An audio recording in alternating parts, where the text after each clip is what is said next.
काहीच नाही पत्नी, आई, कर्मचारी, नेतृत्वकर्ता स्पीच नाही बोलले मात्र या सगळ्या जबाबदारीमध्ये आपण स्वतःला विसरत जातो. जबाबदाऱ्यांमध्ये आपण स्वतःला विसरत जातो. पण एक क्षण असा येतो जेव्हा आपण स्वतःला नव्याने शोधतो, आपल्या अस्तित्वाची ओळख नव्याने करतो आणि जाणतो की मी कोण आहे, माझ्यातली मी मला कशी सापडली.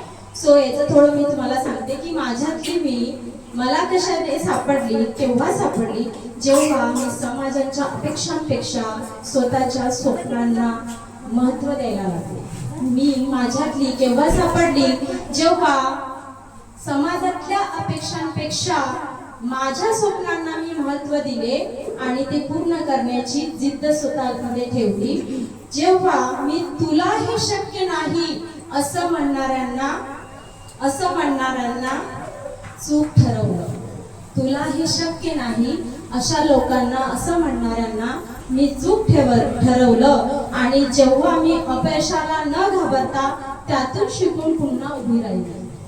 केव्हा मी माझ्यातली मी नव्याने सापडली, जेव्हा मी अपयशाला न घाबरता त्यातून शिकून पुन्हा उभी राहिली, जेव्हा मी माझ्या अस्तित्वासाठी लढले आणि स्वतःला सिद्ध केले, तेव्हा मी माझ्यातली मी नव्याने सापडली. स्त्रियांनी स्वतःच्या क्षमतेचा शोध घेतला पाहिजे, स्वतःच्या निर्णयावर विश्वास ठेवला, तेव्हाच त्यांच्यातली खरी ताकद उलगडते. आज जगातील अनेक महिला वैज्ञानिक, उद्योजिका, खेळाडू, लेखक, राजकारणी आणि सामाजिक कार्यकर्त्यांमधून पुढे आल्या आहेत. त्यांनी स्वतःला नव्याने शोधलं आणि आपली जागा निर्माण केली. आज महिला दिनाच्या निमित्ताने आपण सर्व स्त्रियांनी हा संकल्प करूया, स्वतःच्या क्षमतेवर विश्वास ठेवूया, समाजाने लावलेल्या बंधनं तोडून आपल्या स्वप्नांच्या दिशेने वाटचाल करूया. इतर महिला हा मुद्दा खूप महत्वाचा आहे.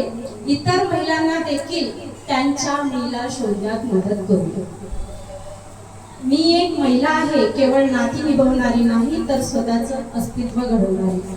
या विचारांसह राग, लोभ, मत्सर न बाळगता प्रत्येक महिलेबद्दल आदर ठेवून एकमेकींना पुढे नेऊन मदत करूया. खरं तर मला असं वाटतं की समाज, पुरुष हे आपल्याला कमी लेखत नाही किंवा संधी देत नाही असं नाही, आपण महिलाच महिलांना मागे ओढतो, हा खरा मुद्दा आहे. यावर माझा लेख पण येणार आहे. महिलाच महिलांना आपण मागे ओढतो, कारण एखादी पुढे जात असली किंवा एखादीच्या राहणीमानावरून सुद्धा आपण तिला हे करतो, पण तिच्या पाठीमागचं बॅकग्राऊंड आपल्याला माहिती नाही, आपण लगेच तिला जज करून मोकळं होतो.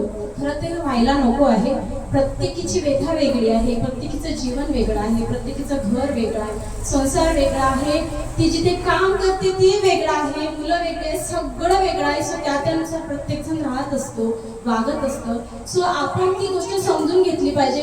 असं पटकन सेकंदात कोणालाही जज करणं, एका दिवसात जज करणं करू नये, कारण आपल्याला त्याच्या मागचं काहीही माहिती नसतं.